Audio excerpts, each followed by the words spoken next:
কৌরব পক্ষের পিতামহ ভীষ্মদেব শঙ্খ বাজানোর পর পাণ্ডব পক্ষে ভগবান শ্রীকৃষ্ণ এবং অর্জুন তাদের দিব্য শঙ্খ বাজালেন।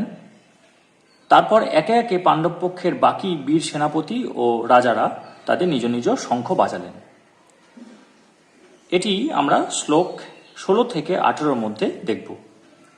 বিজি 1.16, 1.17, 1.18।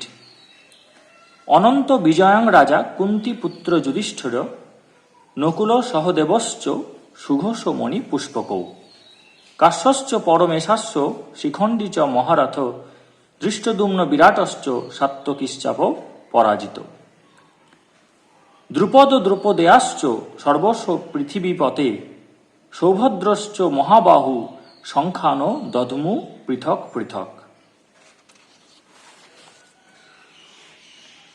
অনুবাদটি হল, কুন্তিপুত্র মহারাজ যুধিষ্ঠির অনন্ত বিজয় নামক শঙ্খ বাজালেন এবং নকুল ও সহদেব বাজালেন সুঘোষ ও মণিপুষ্পক নামক শঙ্খ।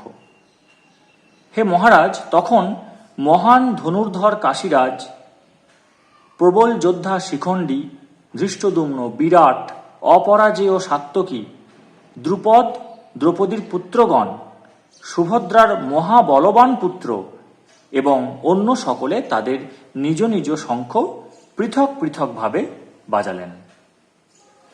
তাৎপর্য: সঞ্জয় সুকৌশলে ধৃতরাষ্ট্রকে জানিয়ে দিলেন যে পাণ্ডুপুত্রদের প্রতারণা করে তার নিজের পুত্রদের সিংহাসনে বসাবার নির্বুদ্ধিতা তার পক্ষে মোটেও প্রশংসনীয় কাজ হয়নি।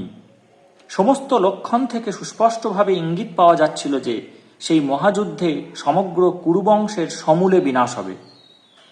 পিতামহ ভীষ্ম থেকে শুরু করে অভিমন্যুর মতো পৌত্রেরা এবং অন্য সকলেই, পৃথিবীর নানা দেশ থেকে আগত রাজন্যবর্গ সেখানে উপস্থিত, সকলেই বিনাশপ্রাপ্ত হবেন। মহারাজ ধৃতরাষ্ট্রের জন্যই সমগ্র বিপর্যয়ের উদ্ভব হয়েছিল, কারণ তিনি তার পুত্রদের গৃহীত নীতিকেই সমর্থন করেছিলেন। জয় শ্রীকৃষ্ণ।